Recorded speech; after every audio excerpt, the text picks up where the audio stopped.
Saludos y bienvenidos a República. En el día de hoy estaremos hablando sobre el derecho internacional, más en específico la crítica al derecho internacional. Este es el episodio número 7 y hoy nos acompaña el panel Víctor Arce, Gabriel y este servidor. Y hoy tenemos un invitado especial y es un gran amigo mío, estudiante de Derecho en España. Estudia en la Universidad de Girona y quisiera presentarle a ustedes a Manuel Mas Cabrera. Eh, También tienes una maestría en geopolítica, ¿verdad? Sí, de la Universidad de Sussex, en asuntos internacionales y geopolítica. Exacto, un experto en la geopolítica. Y qué mejor que un experto en esos temas cuando hoy vamos a hablar precisamente sobre el derecho internacional. A ver, ¿qué es el derecho internacional? Vamos a empezar por eso. ¿Y dónde surge? Pues hay que remontarse a la expansión de España como imperio. Cuando se da el desarrollo de esa primera globalización en la humanidad, donde llega a las Américas y se aprueban las leyes de Burgos como una forma de controlar eh, y prohibir, de cierto modo, la esclavitud contra los indígenas en las Américas, ya hay un orden internacional, dando un inicio o gestación de un imperio que es continental. Y entonces, la Escuela de Salamanca, pensadores como Francisco de Vitoria, pues sigue desarrollando visiones de Mm. una filosofía encaminada hacia las libertades civiles, una encaminada a que el Estado proteja a sus ciudadanos en sí. Bien, pero donde el derecho internacional empieza realmente a tomar una forma concreta, se da a partir del Tratado de Paz de Westfalia de 1648. Estamos hablando de una guerra que ocurrió, o sea, que fue la guerra de los 80 años, que tal vez en un próximo episodio podremos elaborar más sobre esa guerra, pero demuestra que hay unos consensos de equilibrio de fuerza. Entonces se empieza a dar en los diálogos de cómo estos imperios que ahora están en su faceta colonial durante la era moderna, estamos hablando a posterioridad de lo que es el siglo XVII hasta el presente, que esta etapa del imperialismo se vuelve una global, se sale de Europa, entra a lo que es al Nuevo Mundo y es cuando se requiere unas reglas a la hora de los combates, porque ante unos imperios con tanta fuerza, la destrucción mutua es asegurada. Y esto se acelera cuando la humanidad empieza a desarrollar armas nucleares un poquito mucho más adelante. Pero el factor que acelera la idea o consenso de un derecho internacional es las Ligas de las Naciones, que es cuando se da la Primera Guerra Mundial. Que la Primera Guerra Mundial es un síntoma de la decaída y, de cierto modo, el colapso del orden tradicional de las monarquías que había en Europa y que impera de una vez por todas el liberalismo como un orden internacional. Entonces, la Liga de las Naciones nace en los Estados Unidos, pero no participa abiertamente en las Ligas de las Naciones en un inicio, porque el Senado y la Cámara de Representantes de los Estados Unidos se opuso a que Estados Unidos se integrara a ese proyecto, porque la política estadounidense en aquella época era aislacionista. Sí es cierto que participó en la Primera Guerra Mundial en el último año, pero fue porque atacaron una de las embarcaciones de Estados Unidos que involucró a que tuviesen que participar, sumado a eso al telegrama Zimmerman, que eso también se puede hablar en otro momento, de cómo ese telegrama pues obligó a que tuviese que Estados Unidos buscar represalias contra Alemania por haber convencido a México de invadir a los Estados Unidos. Bien, pues este organismo que es de cierto punto la concepción o la construcción de unas reglas de los diferentes juristas a lo largo de la historia, como Hans Kelsen, que entiende que el derecho internacional pues tiene que tener una Corte Internacional de Justicia separada, imparcial, que pueda ser respetada por todos los países por un consenso internacional. O sea que ya estas ideas se estaban gestando en el siglo XX desde una forma mucho más moderna de lo que se había visto 3 siglos atrás con el Tratado de Paz de Westfalia y de ese declive que hubo en el siglo XIX sobre la doctrina del sistema de Metternich, que es cuando Napoleón Bonaparte es derrotado. Entonces se llega a un acuerdo de que todas las potencias europeas tienen que tener un poder equilibrado. Ninguna puede tener más fuerzas militares que otra para garantizar precisamente la paz y la estabilidad. Ahora bien, ¿cuándo fue que se violenta esa estabilidad? Pues fue durante la Segunda Guerra Mundial, en la que el Tercer Reich, en la Alemania de Adolfo Hitler, le declara la guerra a Polonia y le invade. Ya de por sí había invadido previamente a Checoslovaquia. Y esta guerra, en una alianza con Japón, la Italia de Mussolini, pues pretenden expandirse y tener el control del mundo, por decirlo así. Y entonces Estados Unidos nuevamente tiene que intervenir por el incidente del Pearl Harbor, donde unos aviones japoneses destruyen una base militar en Hawái. Y ese 7 de diciembre de 1941, cuando Franklin Delano Roosevelt dijo en pleno Congreso, Today is December 7th, 1941, a day which will live in infamy. O sea, esa es la cita icónica para declarar la guerra, no tan solo al imperio japonés, sino a la Alemania nazi y a Italia, con el compromiso de querer rescatar a Europa. Entonces, la intervención tanto de Estados Unidos como después la ruptura del pacto de Ribbentrop-Molotov hace que la Unión Soviética pues sea invadida por la Alemania nazi, que rompe de por sí un acuerdo de no agresión que tenían eh, previamente. Entonces, al ser violentada este pacto, pues la Unión Soviética tuvo que contraatacar, estando previamente neutral. El asunto es que gana los aliados. Los aliados, véase Gran Bretaña, Estados Unidos y la Unión Soviética. Y la Alemania nazi termina desapareciendo y se divide en dos partes.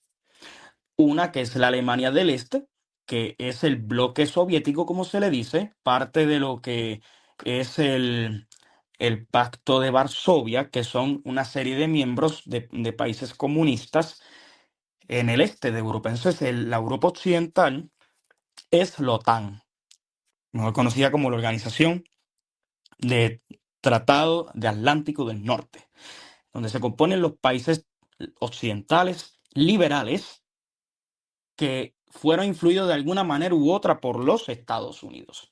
El inicio de ese orden internacional se da cuando Estados Unidos precisamente quiere eh, subsidiar a Europa con el Plan Marshall. Y detrás del Plan Marshall viene el dominio, que yo le digo que es el dominio neocolonial de los Estados Unidos en la región.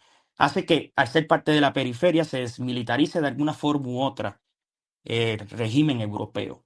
Quien único se da cuenta de esto en el camino fue Charles de Gaulle, que trató de salirse de la OTAN durante la década del 60. Bien, dejando todo este punto claro y la continuidad que tuvo el fin de la Segunda Guerra Mundial, que condujo a los juicios de Nuremberg, en Alemania había un teórico llamado Carl Schmitt, que inicia de alguna forma u otra esa crítica al derecho internacional, cuestionando su legitimidad y de cómo es su fuerza. Y de cierto punto, comprender que la fuerza del derecho internacional es, al final de todo, es una voluntad del imperio. Dejando este punto claro, yo quisiera darle el paso para que Manuel pueda elaborarnos más sobre cómo el derecho internacional hoy día está viciado por intereses de potencias occidentales en conflictos. ¿Cómo se ve eso? Bueno, gracias nuevamente, Luis, por darme la oportunidad de intervenir en tu programa. Ciertamente una situación actual que debemos afrontar. Bueno, primeramente, dentro de las propias escuelas realistas estadounidenses, ya sean, por ejemplo, Mearsheimer, hace esta crítica también desde la propia academia estadounidense. Usualmente la crítica que se hace a esta idea de relaciones internacionales liberales, del cual se desprende esta idea de derecho internacional liberal, es que es ineficaz porque no hay un poder superior que lo haga cumplir. Los estados solo obedecen las normas internacionales cuando les conviene. Y de acuerdo a la teoría realista, las grandes potencias lo manipulan a su favor. Y finalmente las sanciones o castigos por violarlo son débiles o inexistentes cuando se tratan de estos países poderosos. Este, dicho eso, también desde el marxismo y el postcolonialismo se hace una crítica a esta concepción liberal de derecho internacional constitucionario, que se hace hegemónica a partir de la Segunda Guerra Mundial y en el mundo a partir de la Guerra Fría, esa división estrictamente entre el este y oeste, entre los países capitalistas liderados por Estados Unidos y los países comunistas liderados por la Unión Soviética. Básicamente, en la crítica marxista, el derecho internacional reproduce las estructuras de poder del colonialismo y el imperialismo. Particularmente los marxistas argumentamos que se sirven los intereses de los países del norte global. Una de las críticas que hace Lenin a lo que ocurre en su gran obra maestra sobre el imperialismo es que básicamente la Primera Guerra Mundial se da el intento de estas potencias imperialistas en lucharse entre ellas mismas los mercados globales para exportar capital. Eh, entonces las instituciones internacionales creadas a partir de ese mundo liberal, entiéndase la ONU, la OMC, la CIJ, son espacios controlados por las potencias occidentales que en sí son controladas por los capitalistas. Entonces, este Ujú. lenguaje de derechos humanos o intervención humanitaria es típicamente un camuflaje, como digamos, para esos intereses que operan.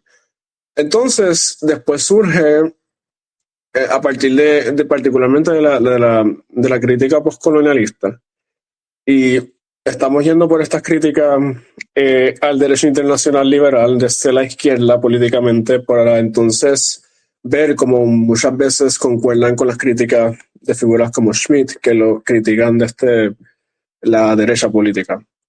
Y creo que eso es algo muy interesante que podemos hacer durante esta intervención, que básicamente el derecho internacional ha sido históricamente un instrumento de dominación sobre el sur global y que la soberanía de los países periféricos es constantemente limitada o condicionada al cumplimiento de los intereses imperialistas. Entonces, los tratados internacionales, del cual se habla mucho, que el derecho internacional es una cuestión que se elabora con esta ficción jurídica de la igualdad soberana entre estados que tienen la voluntad propia para negociar sus propios intereses, pues en realidad perpetúan la desigualdad. Como usted me va a decir que Ucrania es un estado soberano jurídicamente igual a Rusia? No, no tomemos los pelos aquí. Eh, entonces hay una serie de críticas prácticas o funcionales. Hay una por ejemplo, la falta de mecanismos eficaces de cumplimiento. Muchas veces lo que ocurre en la propia ONU es que cuando las propias resoluciones de la Asamblea General de la ONU, donde están representados todos los países soberanos, no tienen eficacia en ese mismo órgano. Solo tienen eficacia las resoluciones del Consejo de Seguridad, que en sí pueden ser vetadas siempre por un grupo reducido de 5 países que forman el Comité de Países Permanentes. O sea, imagínense. O sea, exacto, como que dentro de esos miembros del Consejo de Seguridad de las Naciones Unidas, pues tienes a Estados Unidos, tienes a China, está Rusia, está Francia y Gran Bretaña. No sé si se me olvida uno adicional, No, pero esos son los que son. O sea, y estos son los países que pueden fácilmente romper, violentar cualquier derecho internacional porque están en ese consejo. Entonces, es como son como una especie de policía internacional donde yo decido cómo se va a ejercer las cosas, pues, y los que no están dentro de ese consejo, pues no importan. Y me recuerda mucho a, por ejemplo, cuando se dio la guerra de Kuwait. O sea, Irak invade a Kuwait, pero las sanciones que son impuestas por las Naciones Unidas, pues quien recibe el golpe y quien las tiene que aceptar es Irak. O sea, porque es un país, de nuevo, que es de tercer mundo, siguiendo la visión de la tesis los tres mundos de Mao Zedong, pues, o sea, Irak cae perfectamente en esa caja de lo que es el tercer mundo, sin capacidad de poder denunciar ni criticar de cómo se hizo la deliberación, nada de esas cosas. Y entonces, en contraste, tú ves otro país como Israel atacando a Palestina, que de por sí ya es un acto violento que a Palestina no se le reconozca como una nación soberana dentro de las Naciones Unidas. O sea, ya de por sí eso es violento, porque tú estás negando no tan solo el Estado, estás negando la identidad de millones de palestinos que viven en una tierra que quieren su independencia total, y que no sea bombardeado ni que sea víctima de un genocidio como está pasando hoy día. O sea, estamos viendo cómo las Naciones Unidas tiene de observador, por ejemplo, a Palestina por dizque tener un reconocimiento limitado y por no afectar la soberanía de Israel, cuya nación, que desde 1948, que fue por una petición de las Naciones Unidas, dicho sea de paso, inicia un proceso de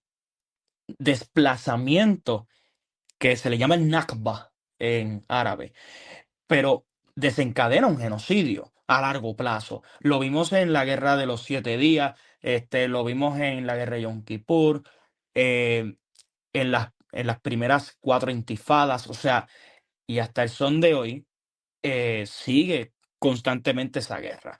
Y las Naciones Unidas sí ha presentado cargos de crímenes de lesa humanidad contra Benjamin Netanyahu y el principal demandante ha sido Sudáfrica. Pero si un país no está dispuesto a seguir las normas del derecho internacional, pues entonces ¿quién lo va a detener? Esa es la gran pregunta. Yo, yo quisiera intervenir y comparar la situación de Israel y Palestina con una situación muy similar que ocurre en los 90 y creo que es un poco más alejado de la historia, pero la situación de Serbia y la guerra en Yugoslavia, como el proceso, yo creo que es muy interesante para ver cómo el derecho internacional se aplica o no de acuerdo a qué actor que alegadamente violenta estas reglas internacionales, donde se encuentran en la alianza geopolítica, en el balance geopolítico del mundo. Mira, ya para abril de 1992, Bosnia declara la independencia. Los serbos de Bosnia entonces salían con el Serbia, que estaba liderado por un hombre que se llamaba Slobodan Milosevic. Empieza una campaña de limpieza étnica a partir de Serbia y de los grupos de serbos étnicos dentro de lo que se fue esa República de Bosnia. Los bosnianos son musulmanes en su mayoría, entonces los serbos tienen a ser ortodoxo. Hubo una revelación de que a mitad de los 90 que Serbia usó uso expansivo de campos de concentración. El asedio de Sarajevo entre el 1992 y 1995, una campaña de violaciones en masa contra las mujeres de Bosnia. Entonces, finalmente, el evento más horrorífico, en mi opinión, fue que sobre 8.000 bosnianos y hombres fueron ejecutados durante un periodo de 5 días en julio de 1995 en Srebrenica, en un sitio alegadamente protegido por los cascos azules, por las fuerzas lideradas por Ratko Mladic, que fue el líder de los serbos en Bosnia. Entonces, finalmente, al final de 1995, la OTAN interviene y la OTAN lanzó una campaña aérea contra Serbia. Esto fue un evento muy importante porque durante el proceso se nota que Serbia fue aliado de Rusia. Y esto es muy Históricamente importante, siempre lo ha sido, siempre lo ha a sido. excepción de, bueno, en la ruptura de Tito Stalin, pues eso después se sanó la herida, pero sí ha sido un aliado histórico. Entonces, básicamente, muchos líderes serbos terminan siendo juzgados por la Corte Internacional penal. Específicamente también se crea lo que se conoce en inglés como the International Criminal Tribunal for the former Yugoslavia, que básicamente se crea como que esta corte ad hoc para fiscalizar los crímenes de lesa humanidad cometidos durante este conflicto.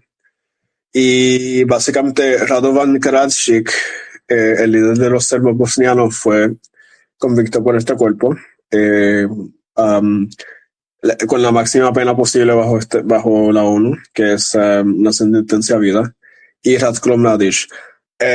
Milosevic, que era el presidente de Serbia, en algunos casos no se le pudo probar involucramiento directo en las acciones de estos serbos en Bosnia, pero sí fue acusado y en el proceso de juicio, antes de ir al juicio, bajo esta corte internacional por la ex Yugoslavia, se suicida. Entonces nunca pudo ser juzgado por Eso su fue que se dio acción el delictiva. vasito de veneno ahí en medio del juicio. Sí, yo creo que en la celda, eso fue otra persona Ah, que ok.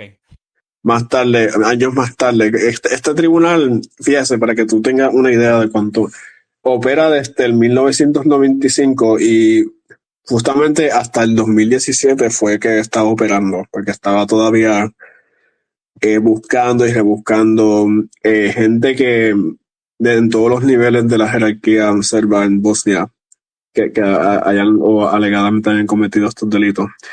Pues básicamente Milosevic fue juzgado y se le aplicó todo el peso de la ley internacional contra él. Y fíjese que todo lo que yo estoy describiendo ahora que ocurrió en Bosnia, perpetrado por Serbia, que era aliado de Rusia, por eso es que hubo una intervención de la OTAN, porque obviamente los intereses políticos de Occidente querían limitar la expansión o limitar la Rusia post colapso soviético. Básicamente todo eso lo está cometiendo Israel ahora mismo en Palestina. Y qué bueno Y que estás tomando ese ejemplo porque, por ejemplo, los israelitas utilizan el argumento de que ellos se están defendiendo por un ataque que hubo de Hamas a la región de Tel Aviv, donde murieron un número pequeño de israelitas, pero l- en cuestión de el combate es demasiado muy desequilibrado, porque, vamos, desde que se hizo los acuerdos de Oslo, esto la gente no lo sabe, pero Palestina no tiene un ejército formalmente, o sea, y es un país que es como Costa Rica, por ejemplo. Costa Rica no tiene un ejército ahora mismo, están así. Y entonces, al lado tú tienes un país que es una copia de los Estados Unidos, pero siguiendo la ideología del sionismo, que para mí una continuidad del nazismo, hay que decirlo como es. eh, Tiene un poder desequilibrado militarmente.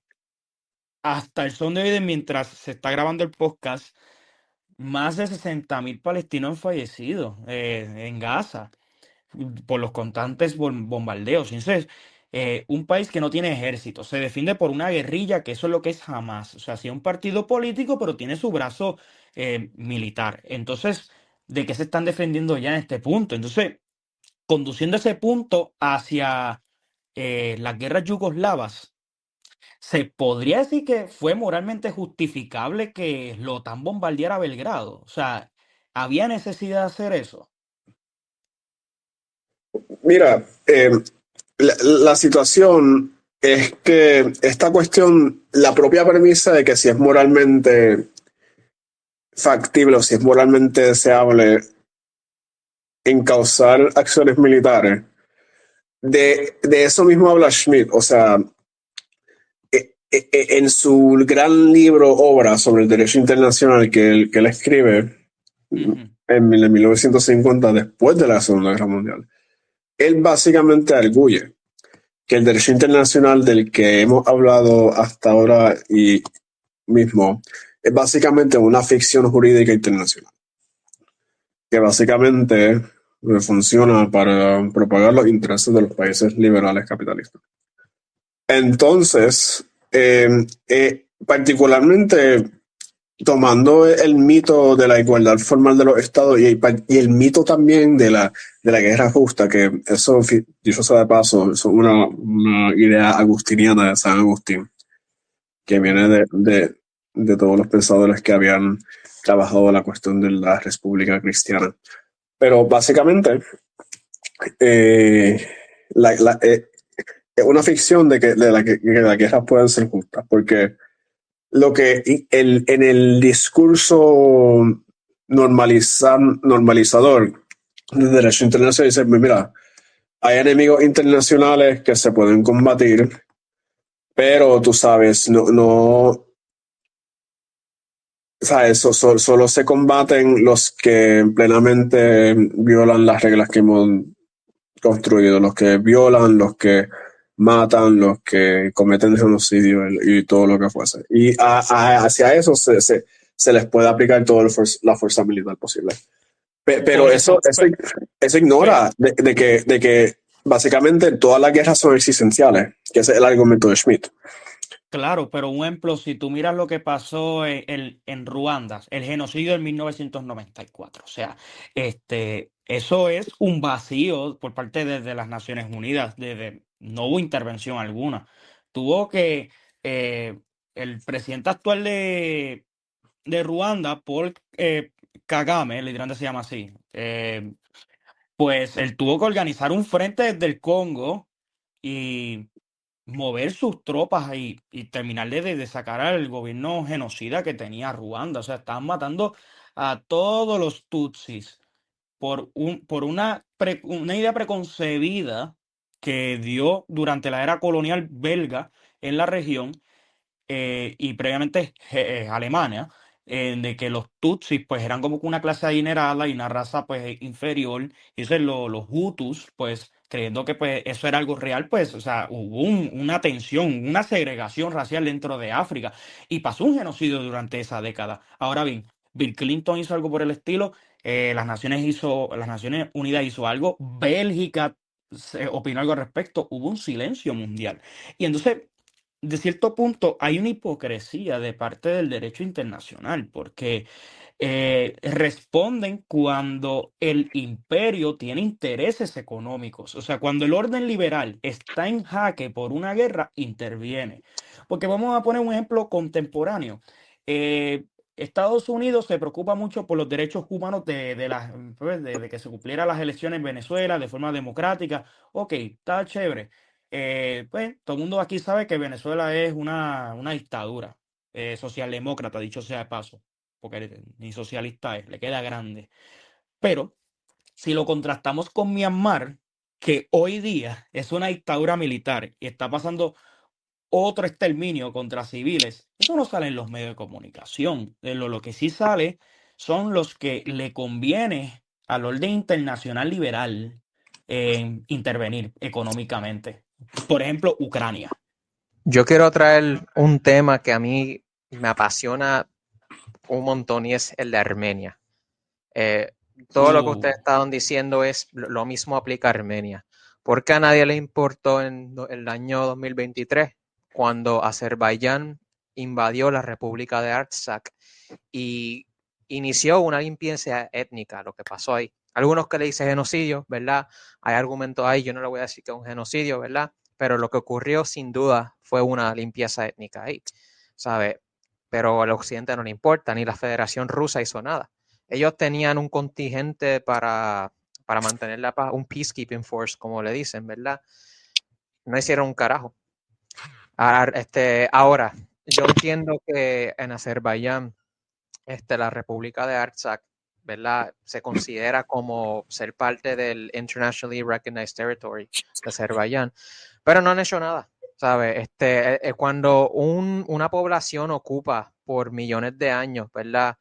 Un área o sea, una región, cuando hay algo como Israel, pues dicen, ah, sí, eso es de los judíos, ellos pueden estar ahí, pero Armenia, que es un estado que está desde el año 400, cuidado si antes, ¿verdad? La nación cristiana más vieja del mundo, tiene personas viviendo en una región, de momento no se les reconoce sus derechos, o sea, una ridícula. sí, o sea, y es una injusticia lo que está pasando con la ya desaparecida República de Artsaj, que eh, eso es una disputa histórica desde que se disolvió la Unión Soviética en lo que es la región del Nagorno-Karabaj, que los beligerantes siempre han sido tanto Azerbaiyán y Armenia, y que por desgracia, pues por la fuerza desmedida que ha tenido Azerbaiyán contra el pueblo armenio, que dicho sea de paso, también hay que hablar sobre el apoyo que tiene Azerbaiyán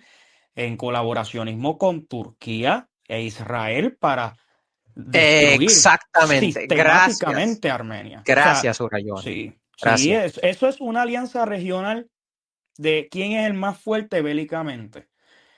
Aquí no estamos hablando de que esto es un país árabe, este es musulmán, este es mi hermano, vamos a ayudarlo. No, no. Estamos hablando de intereses geopolíticos plenamente. Y entonces, en este caso, le conviene a Israel desaparecer del mapa a Armenia y también Turquía, porque ellos quieren hacer su propia versión de lo que hizo en algún momento Prusia y el Imperio Ruso en el 1795 para disolver la mancomunidad polaca-lituana de dividirlo en dos frentes y desaparecer el país.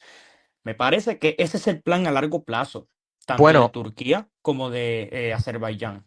Bueno, Bueno, Armenia perdió la primera república de Armenia que se establece, ¿verdad? Justo durante la guerra civil, ¿verdad? Cuando el Imperio Otomano y el Imperio Ruso colapsan, ellos perdieron como 50% de su territorio, ¿verdad? A fuerzas otomanas, ¿verdad? Digo, eran fuerzas otomanas, pero estaban, ¿sabes? Controlados por la República de Turquía, ¿verdad? Por lo menos durante este periodo. El símbolo nacional de Armenia, el monte Ararat, queda en Turquía, se ve desde Yerevan, ¿verdad? La capital de Armenia, pero está en territorio turco. ¿Por qué? ¿Sabes? Los armenios han sido sistemáticamente maltratados por sus vecinos. De hecho, si no fuera por la Unión Soviética, no hubiera un Estado armenio, o sea, hubiera ocurrido otro genocidio en Armenia, porque si no fuera por el Tratado de Kars, que la Unión Soviética tuvo, ¿verdad? Con la República Turca, ahí fue que la conquista de Armenia paró. Ahí que fue que lo pararon, claro, le cedieron partes de Georgia y de Armenia al Estado turco, ¿verdad? Pero una situación bastante fuerte. Y hoy en día, ¿verdad? El asunto de Nagorno-Karabaj ya se decidió, ¿sabes? Tristemente, ¿verdad? No pudo haber una solución pacífica, ¿verdad? Yo entiendo que la Federación Rusa se postuló como mediadora ahí, pero la cosa es que ellos nunca fueron, ¿cómo te digo? Es difícil llamarle un mediador full cuando ellos tienen una cooperativa, una alianza estratégica con Armenia, ¿no? Pero nada, hay una falta de confianza en ambos lados, ¿verdad? Demostrable por cómo están pasando las cosas ahora, ¿verdad? Aliyev toma una postura bien fuerte contra Armenia, ¿verdad? Ellos quieren crear un corredor para conectar a la provincia autónoma de Nakhchivan y Turquía, ¿verdad? Con Azerbaiyán propio. Y ahora mismo las tensiones, ¿verdad? Están bastante fuertes relacionadas a eso, ¿verdad? A una línea nueva de contacto que es los bordes de Armenia y Azerbaiyán. Pero también no se puede ignorar, ¿verdad? La influencia de los imperios aquí, lo que es Irán y lo que es Rusia, porque Irán no quiere que esto pase, este corredor nuevo, ¿verdad? Porque de hecho ellos tienen una fuerza bastante fuerte en lo que es la frontera con Armenia y Azerbaiyán, porque a Irán no le beneficia que esto pase. Acuérdate que ellos son de otra etnia, ¿no? Y Turquía quiere algo panturco. Lo que es históricamente, ¿verdad? Eh, la área de influencia rusa. Ahora los turcos quieren dominar ahí lo que es el Cáucaso, lo que es Asia Central, porque muchas de esas son etnias turcas, ¿verdad? Turkic ethnicities, como se dice. Pero el derecho internacional no aplica aquí, como ustedes mencionaron, porque no envuelve el occidente, ¿sabes? El occidente no va a ir a la defensa de Georgia, no va a ir a la defensa de Armenia, ¿sabes? Al contrario, ellos se están beneficiando de lo que está pasando allá. A ver, como tú dijiste, Israel y Azerbaiyán, y por lo menos Israel yo creo que se podría considerar como parte del occidente. Son unos beneficiarios inmensos del petróleo que está saliendo de Bakú, ¿sabes? Y las alianzas estratégicas que tienen con ellos.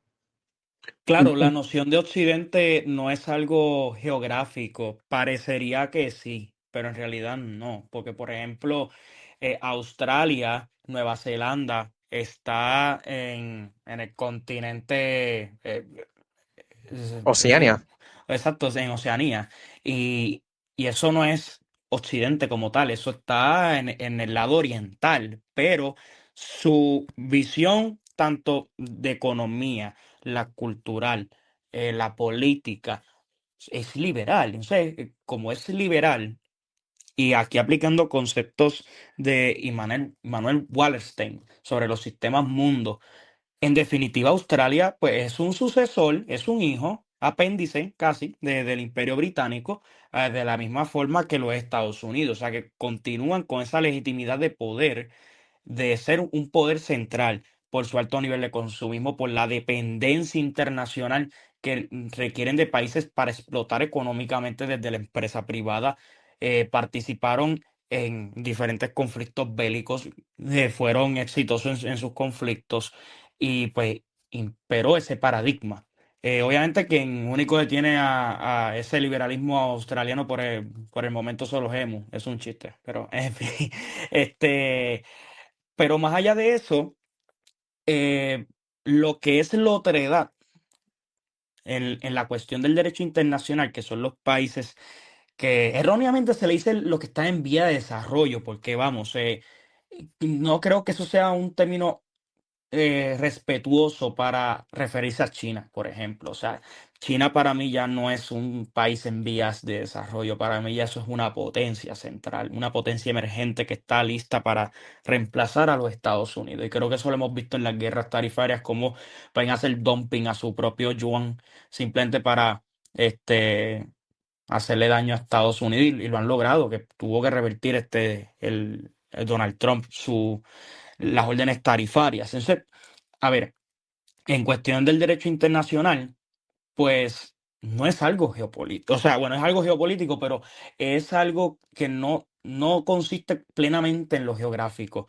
Eh, Tiene que ver mucho por la historia de quiénes son los pobladores, quiénes son esas élites que están dentro de ese país y de cómo se rige la política de Estado de ese país. Porque vamos a tomar un caso un poco aislado, pero como quiera sigue siendo parte de esa orden internacional liberal que podría representarse como las Naciones Unidas y en este caso que en Europa le aplica tanto la OTAN y la Unión Europea. Vamos a hablar de Hungría. Víctor Orbán, que es el presidente de Hungría, pues sabemos bastante bien que él sí es un primer ministro, fue electo democráticamente, pero no se comporta como un líder democrático usual. O sea, es una persona que tiene unas claras tendencias autoritarias, se inclina mucho a la forma de ejercer el poder al estilo de Vladimir Putin. Que vamos, no estoy diciendo que eso es una forma mala de gobernanza. O sea, al final del día, cada país elige su forma de gobernanza. Si para algunos el liberalismo es el mejor, pues perfecto. Si para otros la autocracia es la mejor, pues adelante. Ya después que tenga la voluntad popular, pues está bien. O sea, y que haya estabilidad económica, social, política. Entonces, en el caso de Hungría, ha recibido amenazas, sanciones por parte de Occidente simplemente por no cumplir con los principios del libre comercio ni por cumplir con las garantías democráticas de un país. Y Polonia, cuando ganó el partido que se le dice PiS, ese partido también en algún momento tuvo tendencias algo autoritarias que empezó a preocupar a la Unión Europea y a los Estados Unidos, porque fue el único país que dijo, yo no quiero inmigrantes aquí en mi país. O sea, no los quiero, no los tolero, para afuera. O sea, y eh, estas reglas que parecerían ser objetivas, realmente tienen una matriz ideológica, tienen unos propósitos por cumplir. Y es para mantener los intereses y los beneficios de un orden internacional, que en este caso vendría siendo por parte de los Estados Unidos hacia lo que es Europa y Canadá incluido, para que estén arrodillados bajo su mandato pero cuando tú te sales un poco de esa regla idealista, porque al final del día esto es una política internacional idealista, pues recibes, o sea, literalmente cancelaciones, tipo de que, pues mira, la CIA te va a organizar una protesta y te va a sacar. Algo parecido a lo que le hicieron, un ejemplo, a Víctor Yanukovych en Ucrania, el Euromaidán, pues hay evidencia de que la CIA intervino y lo sacaron a él mediante protestas. Una persona que pues fue electa democráticamente al final del día. Este, aunque me consta que sí hubo algo de fraude en el 2004, pero como quiera ganó. O sea, eh, algo parecido a lo que vemos aquí en Puerto Rico con el PNP, que por más que sean corruptos y roben, olvídate, que siguen ganando. Pues entonces, pues algo parecido se puede ver en estas zonas. Pero a la hora de la verdad, nosotros tenemos que obligarlos a regir su gobierno acorde a un país extranjero. O tenemos que respetar esas decisiones como pueblo. Si quieres una autocracia, pues mira, déjalo. Al menos eso es lo que yo pienso. Y yo creo que ahí el derecho internacional falla gravemente porque pretende poner unas normas a las naciones a seguir, de seguir una visión constitucionalista, republicana, democrática que tiene Estados Unidos, pero no funciona al final del día. Y hasta en Latinoamérica se podría hablar desde una sociología jurídica de cómo calcar esa constitución de los Estados Unidos sirvió para nada. Lo que condujo fue a la caída eventualmente de los de las grandes proyectos de imperios modernos, como lo fue el Imperio Mexicano, la Gran Colombia, eh, hasta el Imperio de Brasil, vamos, y las Provincias Unidas de Río de la Plata, Chile. O sea, todo eso pues fue en decadencia, pero fue porque se siguieron unos modelos constitucionales que no van acorde a la naturaleza social del país en el que está implementado. Creo que algo parecido a lo que está ocurriendo en estos países, particularmente en Europa y en el tercer mundo. Mucho intervencionismo para nada. Yo quiero dar una cuestión de que mencionó el colega sobre la expansión turca en Centro Asia y en el Medio Oriente. Y comentar un poco la situación en Siria, porque ahí se remonta mucho esta contradicción que menciona Luis sobre si la persona, si el autoritarismo es en contra de los valores estadounidenses imperialistas, entonces se le impone todo el peso del derecho internacional en su contra, pero si la situación geopolítica le favorece, pues ahí están todo tranqui, como decimos informalmente aquí en Puerto Rico. El derrocamiento del gobierno de Assad demuestra esto claramente, o sea, el reemplazo de lo que había sido parte esencial del eje chiita liderado por Irán, que era el eje geopolítico que precisamente junto con Hamas, además de, a pesar de que Hamas es un grupo sunita, en la alianza geopolítica con Hezbollah y Irán, y ahí se ve la intervención de los guardias revolucionarios iraníes dentro de toda la región. Básicamente formaban el eje que le hacía el frente día a día contra Israel y el occidente. Entonces, justamente cuando Trump había ganado las elecciones estadounidenses y se estaba considerando nombrar a Tulsi Gabbard como directora de inteligencia nacional y estaba en proceso, Estados Unidos de momento decide lanzar una intervención con este grupo nuevo que aparentemente había sido cristalizado de uno. ¿Sabes? Los grupos yihadistas que se habían cristalizado y en resistencia contra el régimen de Assad a partir del 2013, cuando la supuesta resistencia moderada y liberal, que nunca fue apoyada materialmente ni militarmente por el occidente, además de ciertas expresiones verbales, ¿verdad? Pero más allá de eso nunca fue. Entonces todos los estados yihadistas islámicos del Golfo empezaron a apoyar estos grupos. Uno de los grupos que se realizó fue precisamente compuesto de exmiembros de lo que era Al Qaeda en Irak. Y si uno ve el historial, del presidente interino de Siria, Ahmad al-Shara, él fue miembro de Irak, de Al-Qaeda en Irak. De hecho, fue detenido por la fuerza estadounidense en el 2004.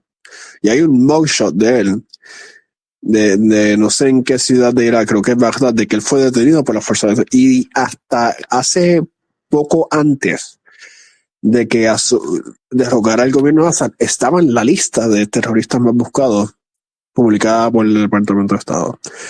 Y resulta que cuando se le hizo conveniente a Estados Unidos derrocar a Assad, ahora lo pintaban como un líder de resistencia, no un yihadista. Entonces le hacían todo el media tour de que hasta lo vistieran lo vestían de camuflaje militar, tipo Castro, tipo Zelensky, y hacía las entrevistas en inglés con los medios. Entonces, y justo después de su juramentación empezó a aportar claro, porque ya no, ya como líder político tenía que aportar un traje occidental. Entonces, eh, básicamente, y Estados Unidos decide quitarle el bounty que tenía de unos varios millones de dólares para su captura de lo que había sido un yihadista conocido, buscado constantemente por Estados Unidos. Para que ustedes tengan una idea, otro yihadista conocido que fue asesinado por Estados Unidos, a Abu Musab al-Zarqawi, que era uno de los miembros más violentos de Al-Qaeda, que hasta Osama Bin Laden le tenía miedo a él. Estados Unidos había organizado un task force de fuerzas especiales de casi todas las unidades élite con sus equivalentes británicos para cazar a esta persona. Y finalmente lo dedican meses para hacerlo, y probablemente la gente que intentaba rebuscar fue precisamente este individuo que resulta ser ahora el presidente de Siria. ¿Sabe? Imagínate la hipocresía Sí, de todo el proceso de derecho internacional. claro, y de hecho, mucha gente no sabe esto, pero todo el mundo reconoce a Osama Bin Laden pues como el hombre que hizo el 9/11 en los Estados Unidos, al menos el que lo coordinó, porque si no estuviese muerto en el avión, pero él previamente trabajó para la CIA y él fue un contrarrevolucionario del gobierno socialista de Afganistán desde 1978 hasta 1993, que es que se da ese colapso definitivo de esa República Socialista de Afganistán. Entonces, no nos hagamos los ciegos, o sea, los mismos terroristas, entre comillas, que eso es un label al final del día, para decir, este es mi enemigo, porque siempre, yo siempre lo he dicho, desde un lente, desde el que está abajo, es un revolucionario, pero desde arriba es un terrorista, porque afecta tus intereses, te puede tambalear y te puedes caer. O sea, y obviamente el 9/11 sí fue una represalia de alguna forma u otra, o sea, y fue un golpe a ese eje unipolar que había durante, entre 1991 hasta el año 2001, que Estados Unidos pues, se entendía que era como que el único gobernante, el único imperio global que podía ahora finalmente imponer sus leyes internacionales y el neoliberalismo a correr como si nada, y tener un ejemplo, a Rusia, a China subordinada bajo sus tratados de libre comercio. Pero lo que no sabe, bueno, lo que no sabía Francis Fukuyama, que al menos gracias a Dios que la historia le ha demostrado que se equivocó, pero de que catastróficamente, es que Estados Unidos no dio el fin de la historia. Y ese derecho internacional como voluntad de imperio, pues impuso en Afganistán después en el 2004 un gobierno títere nuevamente, pero esta vez no por la Unión Soviética, sino por los Estados Unidos, que pone este gobierno títere que terminó como quiera desplegando y yéndose en el 2021. Eh, aquellos que eran los talibanes, que se entendía que eran terroristas, gente muy mala, eh, y que pues estaban pues, por orden de captura por derecho internacional, ahora son los que gobiernan el país. Y entonces Estados Unidos los reconoce como los soberanos y pues me largué. O sea, también hay unas fallas dentro de ese propio derecho internacional porque desde un principio no respetó. la soberanía de ese pueblo. Y esto también le aplica a la Unión Soviética, que durante la época de Leonid Brezhnev, pues estaba en su faceta imperial, es la realidad. O sea, el que diga que la Unión Soviética no era un imperio, pues está loquito. Pienso que tras de esa derrota que tuvo históricamente Afganistán, o sea, por el 9/11 y durante esas guerras, que también eso se incluye Irak, por ejemplo, que Irak, pues sí, tuvo que enfrentarse a un cataclismo por una mentira que hace Colin Powell en la legislatura de Estados Unidos, alegando de que ellos tienen armas de destrucción masiva. Y entonces justifican una invasión para sacar a Saddam Hussein del poder. Pero entonces mm, em, yo tengo la siguiente duda. O sea,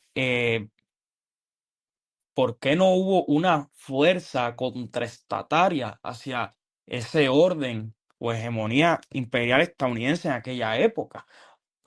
O al menos no había unos mecanismos de control desde las Naciones Unidas. Y es verdad que sí se logró probar algunos de los crímenes que cometió tanto Irak, Afganistán, bueno, Afganistán no, en Irak como tal, eh, pero no se arrestó a George Bush hijo, no se le hizo ningún cuestionamiento a Colin Powell por haber mentido, nada de eso.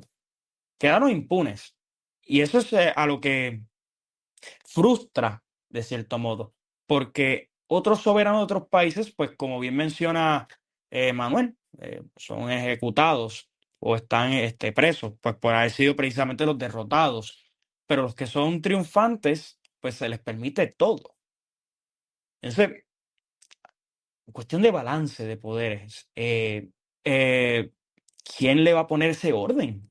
¿Quién frenará las ambiciones? O sea, ese afán de imponer eh, esta visión de derecho internacional particular hacia los intereses occidentales, pues el panorama está muy difícil. Porque si bien es cierto que China se prevé como la gran potencia que potencialmente que pudiese ir en contra de Estados Unidos, hasta ahora mismo hay varias limitaciones a ese posible rol. Ujú. Se está hablando mucho de un Aceleracionismo. aceleracionismo con el Ujú. gobierno de Trump, de que básicamente con las acciones de Trump que están debilitando, particularmente en los términos económicos, a Estados Unidos a largo plazo, que China entonces aprovechará para eh, fijarse como el próximo hegemón, para entonces ahí, y mucho algo en normalizar la situación y frenar ese avance. Pero hasta ahora hay varias limitaciones, particularmente yo veo la situación en Taiwán como un factor geoestratégico importante que limita la facultad de China, porque con que Taiwán siga militarmente aliado con Estados Unidos, hay la posibilidad de que China pueda eh, resistir este nomos liberal estadounidense Ujú. al no poder ejercer su propia fuerza militar. Entonces estamos hablando de un país que todavía no cuenta con los portaaviones suficientes para proyectar fuerza más allá del Indo-Pacífico. O sea, también tenemos que ver, y adicionalmente la relación complicadísima que tiene Xi Jinping con Vladimir Putin, especialmente en cuestión con lo de que está pasando en Ucrania. O sea, se sabe que China no quisiera que esta guerra ocurra. O sea, una de las molestias que sufre China es que ven que los objetivos de Rusia en Ucrania como innecesarios, pero tampoco están dispuestos a desampararse totalmente de Rusia como potencial bastión para ejercer su poder en una en lo que ha sido siempre el nightmare scenario de Estados Unidos, una alianza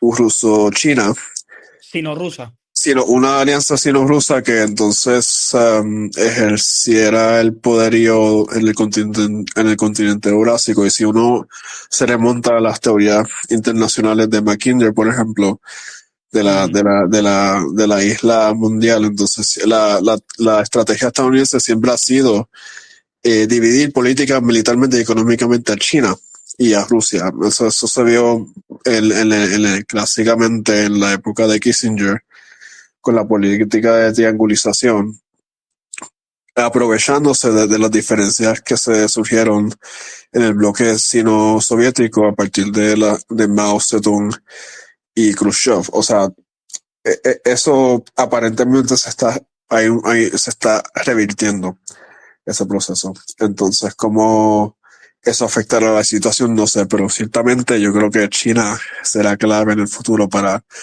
ponerle freno a esta locura de parte de Occidente. Y fíjate, qué bueno que tocaste el tema de China y Taiwán, porque durante la década del 70, por mucho tiempo, hubo dos Chinas. O sea, estaba la China popular, o sea, la República Popular de China y la República de China. Y la República de China, que pues pierde la Guerra Civil China en 1949, ellos tienen que terminar moviéndose para la isla de Taiwán, que al son de hoy están ahí. Y entonces el lado comunista, dirigido por Mao Zedong, gana esa guerra civil y instauran el poder de la revolución popular china. Y a ver, por mucho tiempo Estados Unidos reconocía a Taiwán como la verdadera China, la otra era ilegítima, pero por un ejercicio de pragmatismo político se eliminó a Taiwán del Consejo de Seguridad y se reconoció a la República Popular China, aunque me consta que fue por toda una jugada estratégica de Henry Kissinger. O sea, una estrategia geopolítica de Henry Kissinger es para poder sacar de la esfera de influencia a China de la Unión Soviética y entonces inclinarla más hacia los Estados Unidos para que entonces se aísle la Unión Soviética y se diera la eventual caída que tuvo. Ahí es que se da ese proceso del estancamiento de la Unión Soviética ante esa pérdida de un gran aliado comercial, un aliado estratégico, geopolítico, se fue a la baranda. A cambio de que pues, se integre a parte de ese derecho internacional llamado Naciones Unidas, y entonces Taiwán queda completamente aislada, no la reconocen básicamente como la China verdadera. Entonces, ante esa realidad, yo creo que lo que va a pasar es que Estados Unidos va a perder eso, o sea, y más con las políticas aislacionistas de Donald Trump, porque ahora Trump lo que está tratando de hacer es mover todas las industrias estadounidenses que están fuera de los Estados Unidos a que regresen al país. Y yo creo que esa política va a triunfar a largo plazo. Obviamente va a causar unas laceraciones económicas a los Estados Unidos, unos resquebrajamientos de ese orden internacional que hemos estado hablando en todo este episodio, que ha estado en una decadencia a llegar a un punto de quiebre, por ejemplo. Ya con Canadá, pues ya no son tan aliados, que digamos, ya no se tratan con amistad mutua. Entonces, ante esa hostilidad que hay ahora con los países vecinos, las guerras tarifarias con China, por ejemplo, no me sorprendería sinceramente que Estados Unidos haya negociado como un tipo de conferencia de Yalta en secreto con Rusia y China para redefinir sus zonas de influencia. O sea, esas esferas de influencia, en definitiva, me parece que eventualmente China va a recuperar a Taiwán. Para mí es inevitable. Si las fábricas de semiconductores se van de Taiwán, ya el interés geopolítico que tenía Taiwán en la región lo perdió en lo absoluto, porque era una forma de abaratar costos. Pero como se están moviendo todas esas fábricas, ahora parece que las están moviendo en el Caribe. La estrategia es moverlas para República Dominicana, Puerto Rico, pues, es un chiste andante, así que eso no las van a poner ahí. Pero algunas están regresando al mainland, pero se enfocan en que estén en el Caribe para que estas no caigan en la diplomacia china, porque la diplomacia china lo que quiere es eventualmente montar una base militar en el Caribe. Ellos quieren tener su propia Cuba, pero contemporánea, ¿no? Y sin los elementos del socialismo, vamos, estamos hablando más de una cuestión de alineamiento de intereses de Estado nacional. Es posible que el país no comparta nada de la ideología comunista, ni que vamos, es realmente socialismo de mercado, pero no tiene que seguir esos principios, simplemente es tener lealtad a China, eso es todo. Hoy día en un mundo de la posverdad donde la geopolítica pues es bien diversa y la multipolaridad que está en un orden de nacer, está en gestación, es intermedio, que aquí pues le hago referencia a los que están escuchando este episodio, recurran al episodio de la multipolaridad que estuvo José Molinelli, que Manuel y yo lo conocemos, amigo nuestro, que él estuvo hablando precisamente sobre eso, de cómo todavía no hemos llegado al orden multipolar, pero estamos en la multilateralidad, donde estas interacciones laterales entre ambos países, pues es más por una cuestión de beneficio económico. Al final del día, y fortalecer el Estado y el régimen actual. A veces ese régimen no tiene que compartir nada de lo que está en el paradigma chino. Pero eh, esa es mi teoría. Yo creo que esto va a ser otra falla del derecho internacional, Manuel, porque si bien las Naciones Unidas dice que representa y defiende la soberanía de los pueblos, etcétera, y que está comprometido con la descolonización, pues a Taiwán no lo van a defender. O sea, ¿qué fuerza militar tienen las Naciones Unidas para detener, por ejemplo, una invasión china a Taiwán? Ninguna, ninguna.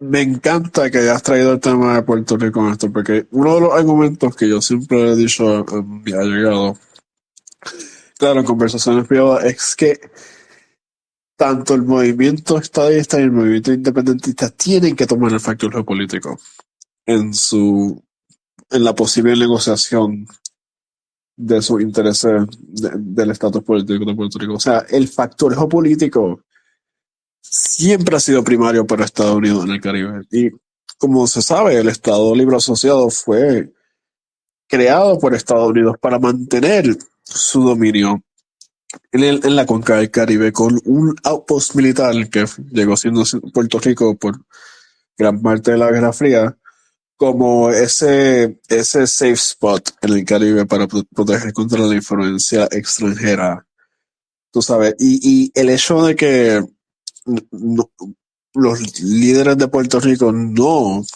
¿verdad?, le planteen la cuestión del estatus como una cuestión geopolítica vis-a-vis China, vis-a-vis Estados Unidos. Ya se sabe que bajo los últimos años de la administración de Biden, el secretario de Estado Blinken estaba negociando de parte de Estados Unidos a renegociar los compactos de libre asociación con Samoa. Porque se sabe que China está siendo movida en la región y le interesa mucho poder ejercer presión económica, militar y política en esa área. Entonces, yo pienso que, y para los seguidores de lo que es, los que apoyan un compacto de libre asociación entre Puerto Rico y Estados Unidos, pudiesen ganar mucho terreno si le plantean a los Estados Unidos esta transición como geopolíticamente beneficiosa para frenar un posible avance chino en la región del Caribe. Y eso algo que se tiene que discutir también. Claro, y de hecho, la razón principal por la que Puerto Rico, o sea, al final del día, pues tocamos el tema de Puerto Rico, pues porque en nuestra patria, sé que está en la madre patria ahora mismo, pero pues, o sea, pues, Puerto Rico es donde nos vio nacer y pues obviamente pues, hablamos de él y es inevitable. Y Puerto Rico eh, es una colonia en todos los sentidos. O sea, no tiene presidente, no tiene relaciones internacionales.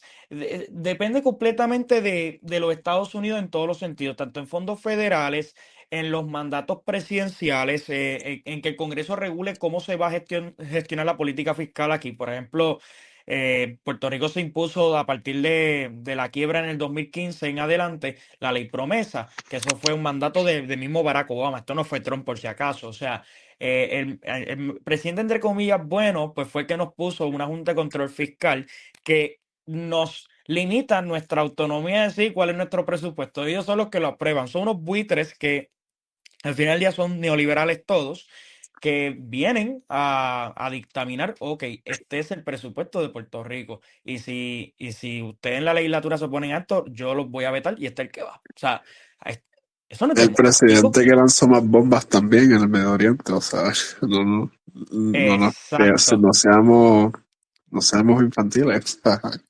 Exacto, pero entonces a Trump le dicen el fascista, o sea, como si Estados Unidos no fuera fascista desde tiempos inmemorables, desde el macartismo, pero dale, a lo que voy es que Estados Unidos tiene una colonia en pleno siglo XXI. Las Naciones Unidas en el capítulo 14 declara que ellos están comprometidos por la descolonización de los países. Entonces Puerto Rico es una colonia, porque no lo descolonizan. Ah, ya me acordé, fue es que el que creó Liga de las Naciones y después vis a vis lo que es la Organización de las Naciones Unidas fueron los Estados Unidos. Pues, ajá, está hecho su imagen y semejanza. Nadie le va a cuestionar esa autoridad de dominio colonial. Y es cierto lo que tú dices, Manuel. Ahora mismo Puerto Rico es una carga para los Estados Unidos. Si es verdad que le beneficia económicamente a los sindicatos marítimos, porque es la realidad, la ley de cabotaje es la única razón por la cual no le han dado la independencia a Puerto Rico. Y también adicional que aquí hay tantos reaccionarios que se cree que son estadounidenses y no saben ni una pizca de inglés, vamos.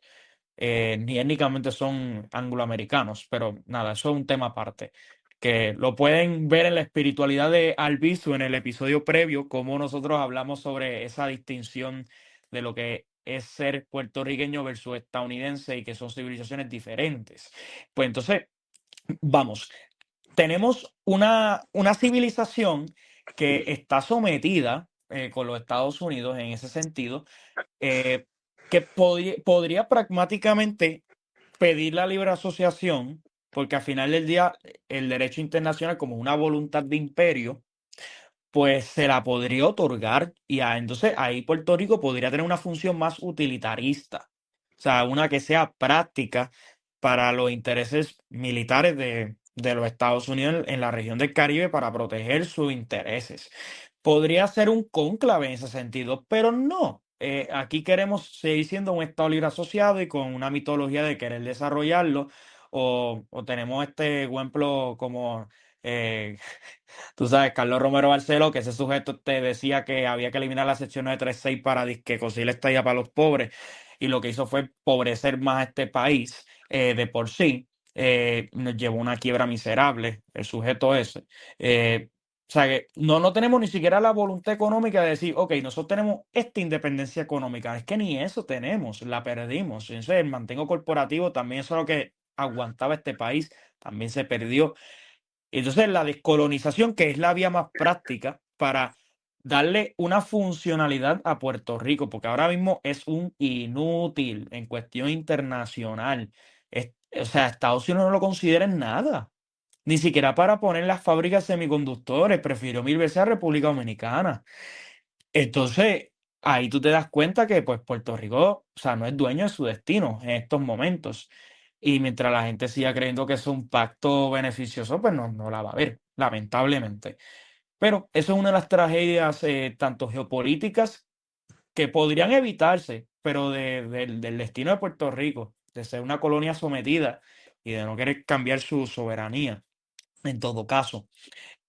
Aunque yo sé y me consta que parte también de criticar la libre asociación es que eso es una forma de colonialidad del poder y ejercer un dominio neocolonial en la región, porque o sea, tu defensa común la tienes con Estados Unidos, dejas el dólar americano impuesto, la ciudadanía americana, si se logra hacer acuerdos para que entonces los hijos de los que eran americanos previamente la tengan por reparaciones, o sea que básicamente es una neocolonia. Al menos eso es lo que aspiran unos soberanistas o libre asociacionistas en Puerto Rico. Yo no comparto esa visión de mundo en lo personal. Tú sabes que yo soy el primero que si me dan la oportunidad de tener ciudadanía puertorriqueña, yo renuncio a las millas a la estadounidense y de una vez sacó una segunda ciudadanía que sería la española. Pero nada, eso y yo en lo personal. Pero, de nuevo, yo estoy de acuerdo contigo. O sea, le resulta beneficioso a Puerto Rico en estos momentos, ante una segunda guerra fría, porque estamos en una, ser libre y recuperar ese rol que tuvimos en algún pasado. Porque sí, el Estado Libre Asociado cumplió con un rol geopolítico.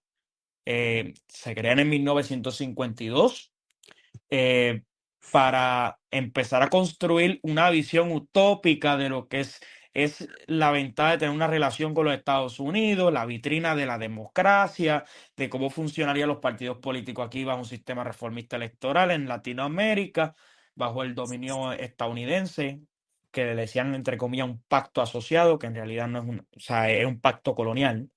Este, y a largo plazo, pues, se ha demostrado que esa utopía, pues, se fue en decadencia. Todo fue por una competencia de quién es mejor que quién. Y en este caso, la competencia era con Cuba. Que Cuba también, eh, aquí haciendo una crítica al modelo cubano, tuvo una extrema dependencia de la Unión Soviética. Y si hoy día el país no es autosuficiente y tiene problemas económicos, es porque dependieron demasiado de sus colegas que hoy día ya no existen, están muertos. Y adicional con el embargo que de por sí no los integra al mercado de valores. Tienen ahí dos dimensionalidades que los afectan gravemente hasta el son de hoy. Y es otro país que tampoco no puede, o sea, no ha podido como que afrentarse a las realidades geopolíticas contemporáneas y demostrar que podría ser beneficioso ciertas asociaciones con países periféricos sin perder la ideología como tal. Pero nada, eso soy yo aquí comentando sobre el pragmatismo político que tiene hoy día siglo XXI y que de cómo el derecho internacional pues es a conveniencia al final del día y tiene que ser, o sea, y se condiciona en gran medida por los intereses del capital.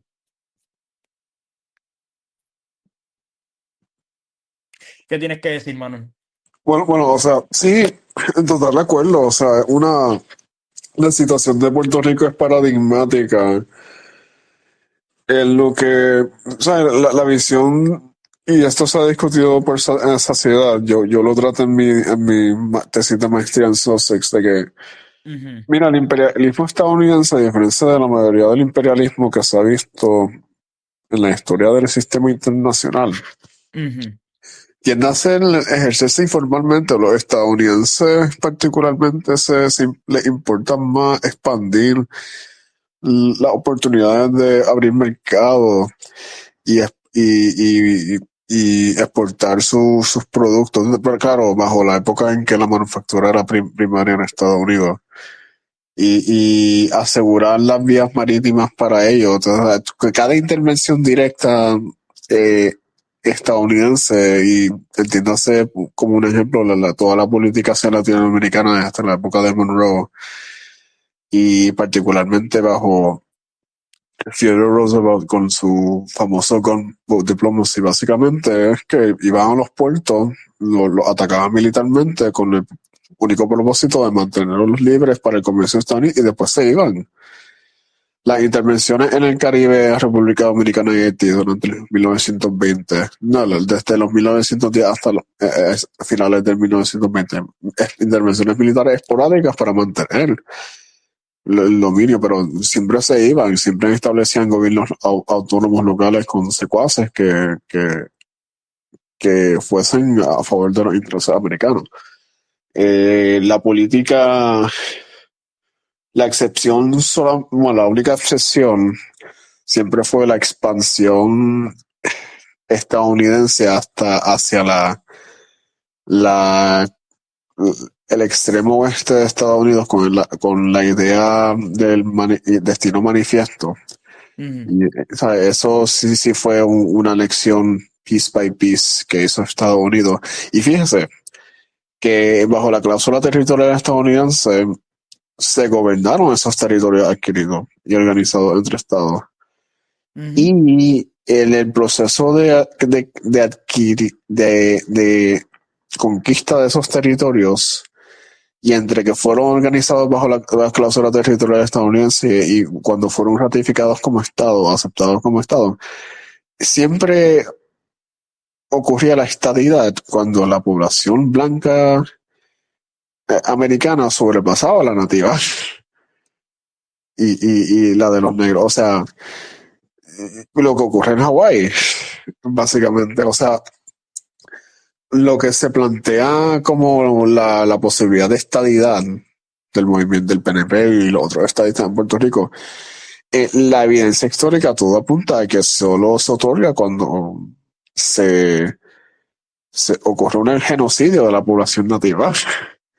Eh, que si lo que está ocurriendo contra los puertorriqueños con el desplazamiento de la ley 60 y toda la discusión política en torno a la gentrificación se puede arguir que es un tipo de genocidio, pues no en el sentido que han sufrido los armenios ni los palestinos ni ciertamente los bosnianos, pero ciertamente la tendencia hacia el desplazamiento de la población nativa. Entonces, Estados Unidos, con la sola excepción de su expansión territorial dentro del continente, siempre había ejercido su poder informalmente.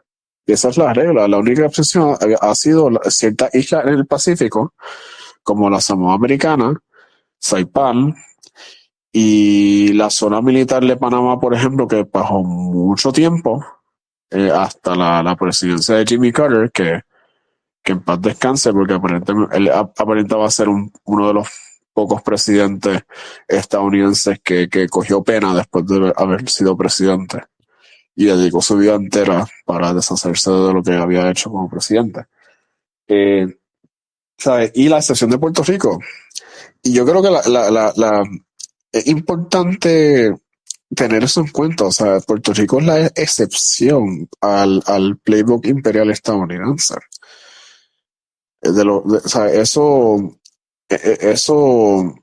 vivimos en esta intersección histórica, política rara, en que resultamos que por razones geopolíticas que ya no aplican. Porque eso es una de las cuestiones que estudio yo en Derecho aquí en la Facultad de Girona. O sea, las leyes se aprueban por la legislatura de los países bajo las condiciones políticas, sociales y económicas que propician su necesidad, o sea, pero siguen vigentes, aunque cambie la situación política, económica, social al pasar las décadas, o sea, siguen vigentes. Entonces, un poco pasa con la situación jurídico política de Puerto Rico, la situación jurídica política de Puerto Rico vis-a-vis Estados Unidos. Ya el objeto, se puede considerar ya el objeto de mantener ese dominio estadounidense en el Caribe que hacía de Puerto Rico necesario, ya no existe. O por lo menos no ha sido reemplazado con una nueva propuesta para sobre qué hacer con nosotros en esta nueva Guerra Fría, como bien describe. Voy a hacer una última pregunta y con esto empezamos a concluir el episodio. Y era sobre lo siguiente. ¿Tú crees finalmente, existe un derecho internacional? Para mí, Sí. ¿Tú crees que eso existe? ¿O eso es un mito? mira, existe un derecho internacional. No, lo que existe es voluntad. Y yo estoy tomando una posición nietzscheana aquí. Lo que existe es una voluntad al poder. Ujú. Y de acuerdo al balance geopolítico del momento, esa voluntad al poder se codifica en derecho internacional. Ujú. Pero, claro, cambias la voluntad o el objeto de esa voluntad de poder, o sea, ahí cambia el derecho internacional, o sea, en realidad lo que existe es el poder. Lo que existe es el poder y su capacidad para codificarse en estas estructuras jerárquicas, estas estructuras sociales, sociológicas, pero al fin y al cabo reflejan relaciones de poder, simple y puramente. O sea, lo que existe es una voluntad al poder en en el sistema internacional. O sea, yo no creo que exista tal cosa como, y en esto concuerdo con Schmidt, es una ficción jurídica internacional, lo que Ok, es. entiendo. Yo pienso lo mismo, o sea, yo siempre cuando escucho sobre la historia del derecho internacional, para mí es más bien una dinámica de poder eurocentrista, porque decir, por ejemplo, que inicia con el Tratado de Westfalia de paz, que eso fue lo que dije al principio del episodio, amén de introducción, pero es que estoy partiendo desde las coordenadas de Europa. Entonces, epistemológicamente, eh, ¿por qué no hay un orden internacional en el sur? Habían civilizaciones debajo de Europa que podían haber creado sus propias leyes y de hecho el derecho no nace en Europa, el derecho nace como tal eh, en Mesopotamia, más en específico con el Código de Hammurabi. Entonces, es unas reglamentaciones que son milenarias. Pero entonces partemos por la premisa de que, pues sí, como lo inició Europa, esto es un conflicto que inició aquí y como es una potencia dominante colonial que se expande por el resto del mundo, pues entonces uno da por hecho o paradigma de que ergo es algo normativo. Pues sí, tengo que aceptarlo como es. Pero no, o sea, tú no estás obligado a tener que seguir el derecho internacional si tú quieres. O sea, tienes que demostrar, y en esto, pues, ay, me, a- me enraizó más a Maquiavelo. Hay que tener un Estado fuerte, o sea, y como ejército nacional. Y agrego aquí, adicionalmente, tener armas nucleares. Cuando tú tienes armas nucleares, tú tienes soberanía nacional. Si de algo la Guerra Fría sirvió de lección es que aquel país que tiene armas nucleares se toma en serio y se respeta su soberanía y nadie lo toca. Porque a la que lo toque hay, ya tú sabes, mutual assured destruction. O sea, eso es destrucción mutua asegurada entre dos países que tienen armas de destrucción nuclear. Eh, por ejemplo, si Irak desde un principio hubiese tenido armas nucleares, créeme que la invasión de Irak no hubiese pasado desde un principio. Estados Unidos se iba a arriesgar en sacar un régimen con armas nucleares. Y si hoy día Corea del Norte no hubiese tenido armas nucleares, créeme que no existiría como país tampoco. Hubiese sido Si invadido. Ucrania no hubiese dejado sus armas nucleares a instancia de Estados Unidos, no hubiese guerra con Rusia. Esos fueron otros que fueron unos tontos. Se dieron sus armas nucleares y si querían proteger su soberanía nacional tenían que tener sus armas nucleares, pero decidieron cederlas. Y esto es de nuevo un pequeño de múltiples ejemplos del fracaso de la diplomacia internacional liberal estadounidense, que al final del día ellos son el imperio hegemónico, tienen la batuta del orden internacional, pero han fracasado en mantener una paz mundial, han fracasado en mantener un orden incluso hasta en autocriticarse también han sido un fracaso total.